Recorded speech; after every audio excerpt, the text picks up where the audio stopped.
GTB अस्पताल पहुंची दिल्ली की मुख्यमंत्री रेखा गुप्ता और उनके सामने अचानक से विरोध प्रदर्शन शुरू हो गया। विरोध प्रदर्शन हो रहा था पीडब्ल्यूडी के अंतर्गत आने वाले यहां पर जो स्टाफ होते हैं जो कि मेंटेनेंस वर्क में काम करते हैं, इलेक्ट्रिसिटी डिपार्टमेंट हो गया या फिर अन्य डिपार्टमेंट के लोग, तो ये लोग तमाम जो है वो यहां पर जुटे हुए थे और अचानक से नारेबाजी पीडब्ल्यूडी जो डिपार्टमेंट है उसके खिलाफ होने लगी। मुख्यमंत्री इनके पास पहुंची तो इन्होंने उन्हें एक ज्ञापन सौंपा और इनकी क्या समस्या थी जो इन्होंने मुख्यमंत्री के सामने रखी और बातचीत हुई। इनसे ही पूछते हैं, आप लोग अचानक से सीएम के विजिट पर नारेबाजी करने लग गए, क्या समस्या थी? हमारी समस्या है, हमें नौकरी से निकाला गया है, हमारा वेतन नहीं मिला है, पीएफ बोनस हमें कुछ नहीं मिल पाया है और हमें नौकरी के तनख्वाह मांगते हैं तो नौकरी से बाहर कर दिया। कितने दिन से सैलरी नहीं? 4 महीने की सैलरी नहीं मिली है, पीएफ बोनस कुछ भी नहीं दिया है हमारे को। अच्छा, अब तक हम बहुत ज्यादा परेशान है, बीवी बच्चों से इतने ज्यादा परेशान हो गए कि आत्महत्या करने को मन कर रहा है। नौकरी से गए हुए कितने दिन हो गए? 2 महीने नौकरी से बाहर हो गए। 2 महीने? हमें 9 साल का गिफ्ट दिया गया है। अच्छा। 9 वर्ष का बहुत अच्छे से गिफ्ट दिया है कि जाओ आप बाहर जाओ। कितने साल से काम कर रहे थे? मेरे को 14 साल हो गए यहाँ पे। अच्छा, 14 साल से आप लोग एडहॉक बेसिस पर काम कर रहे हैं? कॉन्ट्रैक्ट बेस पे काम कर रहे हैं, लेकिन बस हमें काम चाहिए हमारे को, हम काम कर रहे हैं। 4 महीने से तनख्वाह नहीं मिली और उसके बाद उनका कहना है कि कॉन्ट्रैक्ट रिन्यू नहीं हुआ, जिसकी वजह से ये बेरोजगार भी हो गए। आप किस डिपार्टमेंट में काम कर रहे हैं? पीडब्ल्यूडी इलेक्ट्रिकल डिपार्टमेंट से हैं जी। अच्छा। हमारे अफसरों के पास हम जाते हैं सैलरी मांगने के लिए, तो वो कहते हैं कि आप हमारे पास मत आओ, ठेकेदार के पास जाओ। और जब ठेकेदार के पास जाते हैं तो वो कहते हैं हमारी पेमेंट ऊपर से नहीं हो रही है।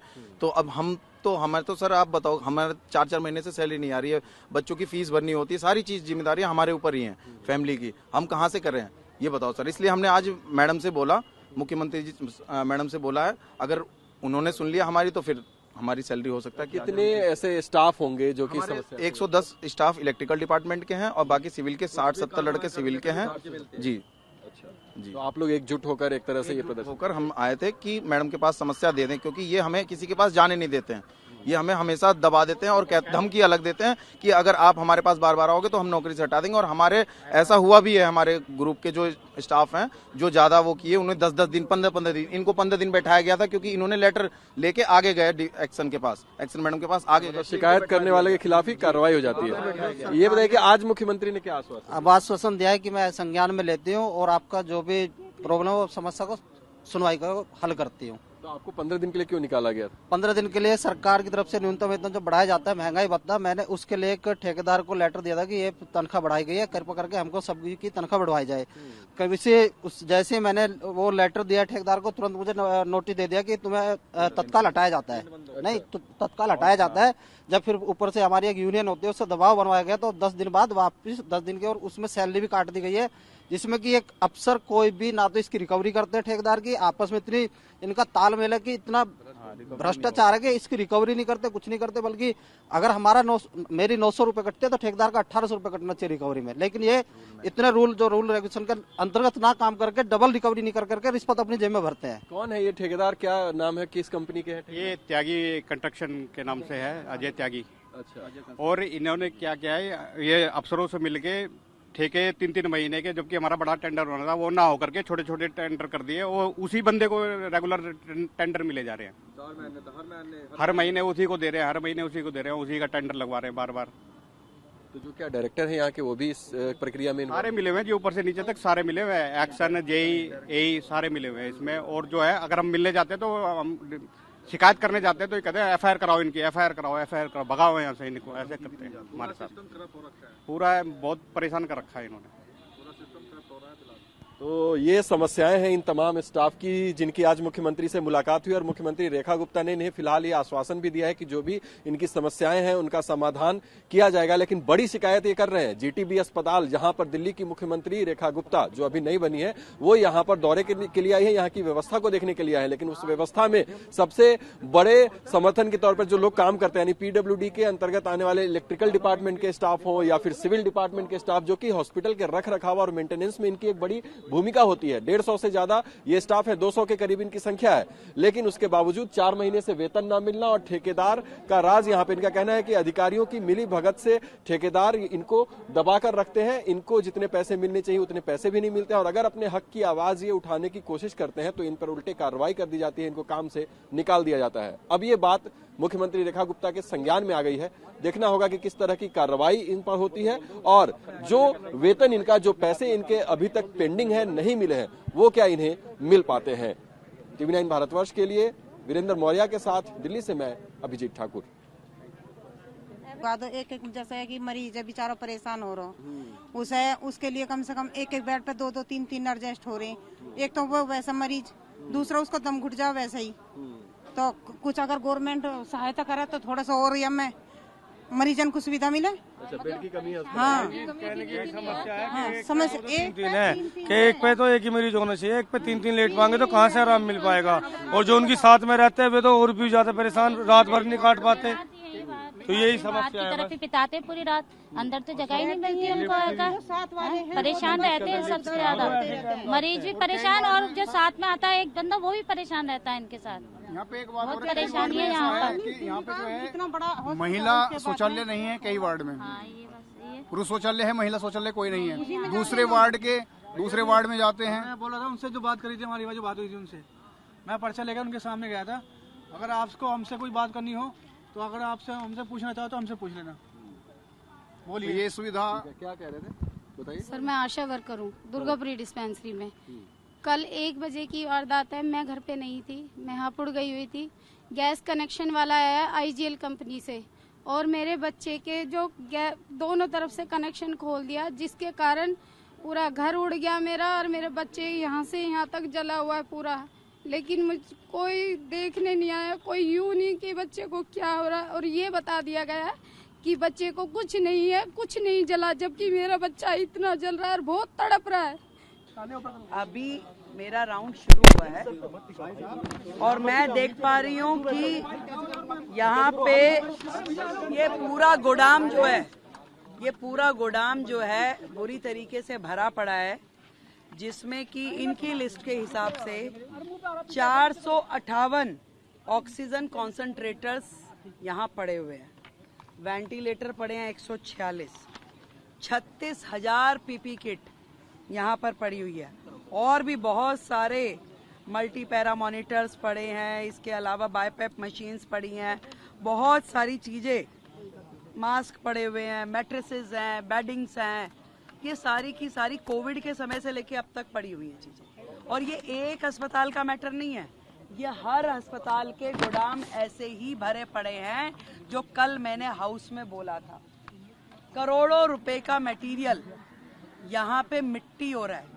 आज यदि हम किसी एक्सपर्ट से इसे दिखाएं भी तो भी ये यूटिलाइज होने की स्थिति में नहीं है। ये केवल आपके गोदाम भरे हुए हैं आज की डेट में, जिसे आप इस्तेमाल नहीं कर सकते। कोविड से लेके अब तक आप मानिए कि 458 ऑक्सीजन कॉन्सेंट्रेटर्स एक अस्पताल में पड़े हैं। बाकी के अस्पतालों की क्या स्थिति है? और जो 7 बिल्डिंग जो उस समय कोविड के समय में बननी थी, जो आनन फानन में इन्होंने संजय गांधी में उन्होंने पार्किंग में ही बना दी बिल्डिंग। यहाँ पे इन्होंने पीछे के एरिया में, क्या एरिया है वो, स्पोर्ट्स ग्राउंड था, उसमें खड़ी कर दी बिल्डिंग, जिसमें किसी भी तरह की अस्पताल के लायक कोई फैसिलिटी नहीं करी गई। अनप्लान्ड तरीके से केवल एक पोटा केबिन जैसा स्ट्रक्चर खड़ा कर दिया गया, जिसपे करोड़ों रुपए की लागत से करोड़ों। कहाँ है हमारे हेल्थ सेक्रेटरी? हाँ जी, आइए। ये जो पीछे का पोटा केबिन बना, वो कितनी लागत का बना हुआ है? अभी तक कितनी लागत लगी है उसमें? जो यहाँ पे कोविड के समय की जो 7 बिल्डिंग्स में से एक बिल्डिंग है, टेम्परेरी स्ट्रक्चर जो बनाया था, हाँ, सेमी परमानेंट स्ट्रक्चर, वो यहाँ पे अभी कितना % पूरा हुआ है? 60% पूरा हुआ है। कितनी लागत से बना था ये? टोटल 7 का मिला के 1100 करोड़ का एस्टिमेट था। 1100 करोड़ का एस्टिमेट था, जो कि उस समय का शुरू हुआ 60% पे आज भी है। कोविड में बन नहीं पाई। वो सारे के सारे जो थे सेमी परमानेंट स्ट्रक्चर जो थे, 7 में से एक भी बिल्डिंग पूरी नहीं हुई और वो 1200 करोड़ से ज्यादा की लागत की पूरी 7 बिल्डिंग थी। और आज की डेट में अगर उसको रिवाइज एस्टिमेट भी माने तो लगभग 2000 से ऊपर तो 6 महीने पहले का इनका एस्टिमेट था। आज की डेट में अगर मैं समझूं, अगर हम उसके ऊपर 2500 करोड़ भी खर्च कर दें तो वो बिल्डिंग हमारे लिए अनयूटिलाइज्ड है, क्योंकि उसमें अस्पताल में होने वाला जो इंफ्रास्ट्रक्चर है उसके पैरामीटर फॉलो ही नहीं किए गए हैं। मैम केवल इस हॉस्पिटल की बात है जिसमें आपने बताया कि 2,500 करोड़ लगेंगे, या वो सभी हॉस्पिटल? वो 7 बिल्डिंग जो उस समय सेमी परमानेंट स्ट्रक्चर बनाए गए थे उसमें से एक बिल्डिंग ही है। यहाँ की बिल्डिंग की कॉस्टिंग कितनी है? अलग-अलग एस्टिमेट्स अभी नहीं है ma'am, it was a common estimate. Common estimate था उसका। माना जाए भी बहुत गड़बड़ियां हुई हैं, इस तरह के आरोप सामने आ रहे हैं कि जो कॉन्ट्रैक्चुअल स्टाफ की हायरिंग हुई उसमें बहुत। अभी मैं यहाँ इस बिल्डिंग में आई हूँ तो लगातार वो जो कर्मचारी थे वो चिल्ला रहे थे कि हमारी 6 महीने से तनख्वाह नहीं मिली। इस तरह का माहौल है। और मैंने तो पहले ही कहा कि दिल्ली सरकार के अस्पताल और दिल्ली सरकार का स्वास्थ्य विभाग खुद बीमार है। अभी इस तरह के न जाने कितने ही मुद्दे अभी खोज के हमें निकालने होंगे। जो लोग चिल्ला रहे हैं कि 2,500 दीजिए, पहले वो ये देखें कि दिल्ली सरकार वो किस हालत में छोड़ के गए, कितना करोड़ों रुपए का उन्होंने नुकसान दिल्ली की जनता का किया। आज इतना हजारों हजार सामान अस्पतालों में सड़ रहा है। ये एक अस्पताल की बात नहीं है, ये सारे अस्पतालों में इससे बड़ी बड़ी सूचियां पड़ी। आपने खुद पूरे के पूरे उसकी गोदाम की हालत देखी, आप बिल्डिंग की हालत देखिए, कर्मचारियों को तनख्वाह नहीं है, अंदर इंफ्रास्ट्रक्चर नहीं है, चीजें नहीं है।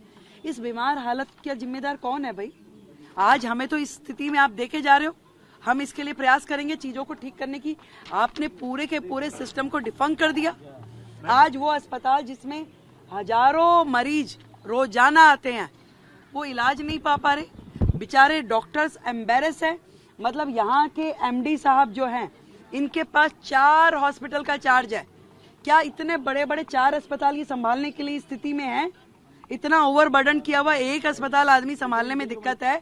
आज जो रिक्रूटमेंट होनी है, आज जो उन्होंने भर्ती करनी थी डॉक्टर्स की, एमडीज की, वो सब नहीं किया, उस सबको गड्ढे में डाल दिया। आज 4 बड़े अस्पतालों का एक एमडी काम कर रहा है।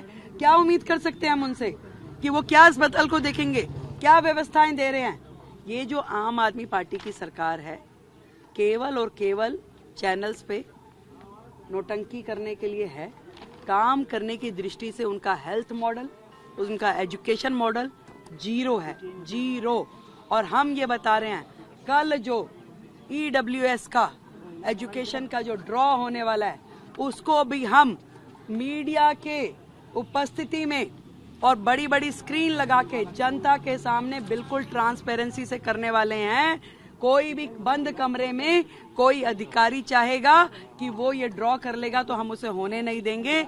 इतने सारे बच्चों का 38,000 बच्चों के भविष्य का सवाल है।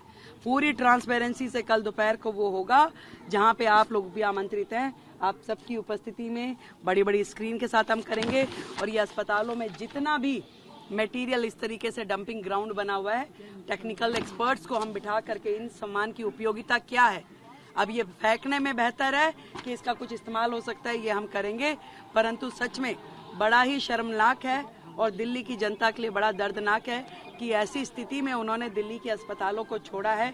ऐसी स्थिति में दिल्ली की पूरी स्वास्थ्य व्यवस्था को छोड़ा है कि दिल्ली वालों के लिए शर्म से डूबने के अलावा ये पहला हॉस्पिटल है, आप इससे और जो हॉस्पिटल पे जाएंगे। आम आदमी पार्टी का दावा है कि स्वास्थ्य में क्रांति आई है, आप अंदर गई, तमाम सामान आपको आप क्रांति देख लीजिए।